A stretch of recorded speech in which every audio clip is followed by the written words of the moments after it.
Hello' guys, ভালনে আপোনালোকৰ? মোৰ ভালেই বাৰু। আজি মাছৰ ৰেচিপি এটা দিওঁ বুলি ভাবিছোঁ, সৰু মাছৰ। এয়া পিঁয়াজ কাটি লৈছোঁ, জলকীয়া আৰু আদা দি বনাম। সেইবাবে আদা লৈছোঁ, জলকীয়াটো সৰু সৰুকৈ কাটি ল'ব লাগিব। তেনেহ'লে ব'লক আমি ভিডিঅ'টো আৰম্ভ কৰোঁ। যদি ভাল লাগে লাইক, কমেণ্ট, শ্বেয়াৰ আৰু মোৰ চেনেলটো ছাবস্ক্ৰাইব কৰি দিব। এয়া তেল গৰম হৈ আহিছে আৰু আমি এতিয়া পিঁয়াজ দি দিছোঁ। পিঁয়াজখিনি আৰু জলকীয়াটো সৰু সৰুকৈ কাটি লৈছোঁ। এইখিনি অলপ সময় ভজা হোৱাৰ পাছত ইয়াত আমি আদা দি দিম। আদা ইয়াত 3 চামুচমান হ'ব। মাছ বেছি নাই তাত, 250 গ্ৰামমান আছে, এপোৱামান। সেইকাৰণে আমি আদা 3 চামুচমান দিছোঁ। যদি আপোনালোকে বেছিকৈ বনায় তেনেহ'লে অলপ পৰিমাণটো বেছি কৰি দিব। এইখিনি এতিয়া অলপ ৰঙচুৱা হোৱালৈকে আমি এইখিনি ফ্ৰাই কৰি ল'ম, ভাজি ল'ম। এয়া ৰঙচুৱা হৈ আহিছে, চাওক এইখিনি হৈ গৈছে ভজা। এতিয়া এইখিনি আমি কাঁহী এখনত কাঢ়ি লওঁ। এয়া চাওক মুৰমুৰীয়া হৈ আহিছে, ৰঙচুৱা হৈ গৈছে। এইখিনি মানে একেবাৰে মুৰমুৰীয়া হোৱালৈকে তেওঁলোকে ভাজি ল'লেই হ'ব। এইখিনি কাঢ়ি লৈছোঁ।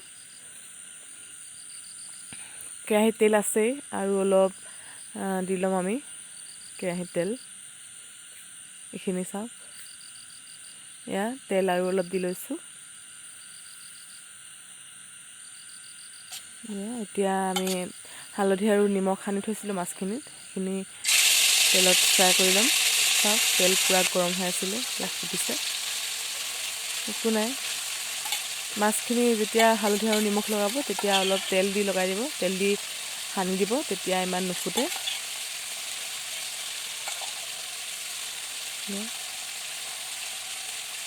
এইজনী এৰি দিব নোৱাৰি, কিনা মাছ।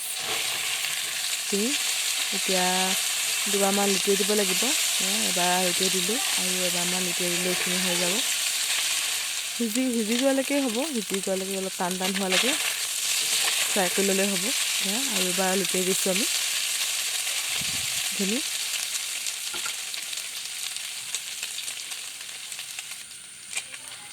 এইখিনি চাওক ধুনীয়াকৈ সিজি আহিছে, টান হৈ গৈছে। এতিয়া আমি ইয়াত মছলাখিনি কৰি ল'ম।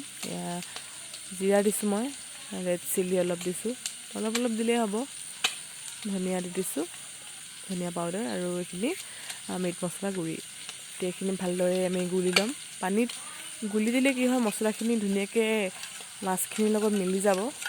যিহেতু আমি অলপ পানী দিম, ফ্ৰাই কৰা মাছটো শুকানে দিলে অলপ দিগদাৰ হ'ব। সেইকাৰণে অলপ পানী দি গুলি দি দিব, ভাল হ'ব। এইখিনি মাছখিনি প্ৰায় সিজি আহিছে। এতিয়া আমি আগতে যিখিনি পিঁয়াজ থৈছিলোঁ, এইখিনি পিঁয়াজখিনি ইয়াত দি দিম। পিঁয়াজ আৰু আদা আছিল আৰু জলকীয়া,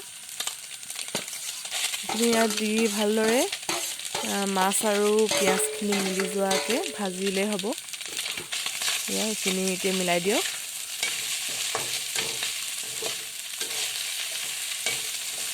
ভালদৰে মিলি যোৱালৈকে দিলেই হ'ব।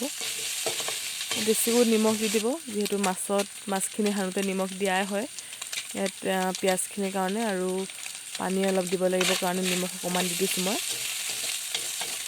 পৰিমাণটো চাই ল'ব আপোনালোকে, সোৱাদ অনুসৰি নিমখটো দিব। এইখিনি মিলি গৈছে প্ৰায়। এইখিনি অকণমান ঢাকি দিব যাতে ভালদৰে সিজি যায়, মিলি যায়। চাওক ধোঁৱা চাওক না, এয়া এইখিনি পানী দিব পৰা হৈ গৈছে, ধুনীয়াকৈ মিলি গৈছে পিঁয়াজ আৰু মাছ।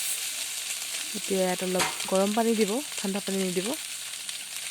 প্ৰথমতে মছলাখিনি দি লৈছোঁ মই, মছলাখিনি দি লোৱাৰ পাছত আমি পানী দিম। মছলাখিনি এনেকৈ ধুনীয়াকৈ পানী দি মিলাই ল'লে ধুনীয়াকৈ মাছখিনি এবজৰ্ব কৰি ল'ব মছলাখিনি। কাৰণে ভাল মছলাখিনি পানী দি ল'লে।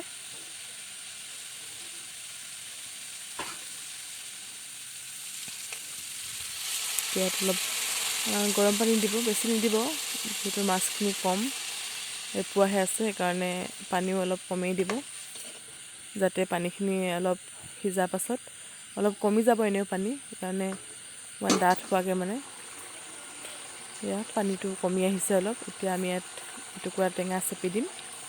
এইটো অপশ্যনেল হয়, টেঙা নিদিবও পাৰে আপোনালোকে। মই সোৱাদটো অলপ টেঙা টেঙা আহিবৰ কাৰণে যিহেতু সৰু মাছ খাই ভাল লাগিব বুলি মই দি দিছোঁ। এনেই আদা দিলে টেঙা নিদিলেও হয়। আৰু আদা দি বনাইছোঁ এইকাৰণে, এতিয়া যিহেতু পৰিস্থিতিলৈ চাই আদা খাব লাগে আমি গাটো গৰম কৰি ৰাখিবৰ কাৰণে। এয়া ঢাকি দিলোঁ, এতিয়া সিজি গৈছে। আপোনালোকে জালুকো দিব পাৰে যদি মন কৰে। মই জালুক নাই দিয়া বাৰু, জালুকো দি ল'ব পাৰে। মই জলকীয়া দিছোঁ। এইখিনি চাওক কিমান ধুনীয়াকৈ সিজি গৈছে, খাব পৰা হৈ গ'ল। এয়া ভিডিঅ'টো চোৱাৰ বাবে অশেষ ধন্যবাদ। লগতে আপুনিও ৰেচিপিটো ট্ৰাই কৰিব। সকলোকে মৰম দিয়ক, সুখত থাকক। Love you all.